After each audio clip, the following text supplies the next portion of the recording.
Papaya ಕೃಷಿ start ಮಾಡ್ಬೇಕು ಅಂತಂದ್ರೆ ಯಾವ ತಳಿನ ಆಯ್ಕೆ ಮಾಡ್ಕೊಂಡ್ರೆ ಬೆಸ್ಟ್? ನಾವು ರೆಡ್ ಲೇಡಿ ಆಯ್ಕೆ ಮಾಡ್ಕೊಂಡ್ರೆ ಬೆಸ್ಟ್ ಆಗುತ್ತೆ. ಅದು ಕ್ವಾಲಿಟಿ ಆಗಿರುತ್ತೆ, ಜನ ಬಾರಿ ಇಷ್ಟಪಡ್ತಾರೆ ಅದನ್ನ. ಅದಕ್ಕೆ ಅದನ್ನ ಸ್ವೀಟ್ನೆಸ್ ಫೇಮಸ್. ಫೇಮಸ್. 1 ಎಕರೆಲಿ 900 ಗಿಡ ಇದೆ. ಸೊ ಎಷ್ಟು ಆದಾಯ ಮಾಡ್ಬೋದಣ್ಣ ಈಗ 900 ಗಿಡ ಹಾಕಿದ್ರೆ? ನಾವು 900 ಗಿಡ ಹಾಕಿದ್ರೆ ಒಂದ್ 4.5 5 ಲಕ್ಷ ಆದಾಯ ಮಾಡಿದ್ವಿ. 5 ಲಕ್ಷ ಮಾಡ್ಬೋದು. ನೀವು ಮಾಡಿದಿರ ಆಲ್ರೆಡಿ ಮಾಡಿದ್ವಿ. ಸೂಪರ್ ಅಣ್ಣ. ರೋಗ ಇದು ಏನು ವೈರಸ್ ಜಾಸ್ತಿ ಇದೆ.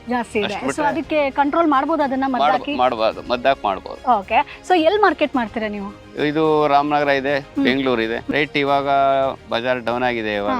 ಇವಾಗ ಒಂದು ಮಾರ್ಕೆಟ್ 15 ರೂಪಾಯಿ ಇದೆ. 15. ಮ್ಯಾಕ್ಸಿಮಮ್ ಎಲ್ಲಿ ತನಕ ಇರುತ್ತಣ್ಣ? 10 ರೂಪಾಯಿಂದ ಹಿಡಿದು 35 25 ಈ ತರ ಎಲ್ಲ ಇದೆ ನೋಡಿ. ಸೊ ಇಲ್ಲಿ ಎಷ್ಟು ಅಗಲ ಇದೆ? ಮೇಂಟೈನ್ ಹೆಂಗ್ ಮಾಡಿದ್ದೀರಾ? ಮೇಂಟೈನ್ 6.5 7 ಅಡಿ ಮಡಗಿದ್ದೀವಿ. ಓಕೆ, ಅಷ್ಟು ಬೇಕೇ ಬೇಕು. ಅಷ್ಟು ಬೇಕೇ ಬೇಕು. ಓಕೆ. ಕಳೆ ಇರ್ಬೇಕಾ ಇರಬಾರ್ದಾ? ಕಳೆ ಇರಬಾರ್ದು. ಓಕೆ. ಸೊ ಹಾಗಾದ್ರೆ ಪಪ್ಪಾಯ ಕೃಷಿಯಲ್ಲಿ ರೆಡ್ ಲೇಡಿ ತಳಿನ ಆಯ್ಕೆ ಮಾಡ್ಕೊಂಡ್ರೆ ಆದಾಯ ಮಾಡ್ಬೋದು ನಾವು. ಆದಾಯ ಮಾಡಬಹುದು. ಇನ್ನು ನೀವು ಕೂಡ ಪಪ್ಪಾಯ ಕೃಷಿ ಮಾಡಿ ತಿಂಗಳಿಗೆ 5 ಲಕ್ಷ ಆದಾಯ ಗಳಿಸಬೇಕಾ? ಹಾಗಾದ್ರೆ ಈಗಲೇ ಫ್ರೀಡಮ್ ಆಪ್ ಅನ್ನ ಡೌನ್ಲೋಡ್ ಮಾಡಿ. ಇದರ ಜೊತೆಗೆ ಕೃಷಿಗೆ ಸಂಬಂಧಪಟ್ಟಂತ 10ಕ್ಕೂ ಹೆಚ್ಚು ಕೋರ್ಸ್ಗಳು ಈಗ ಕೇವಲ 399ಕ್ಕೆ ಲಭ್ಯ ಇದೆ.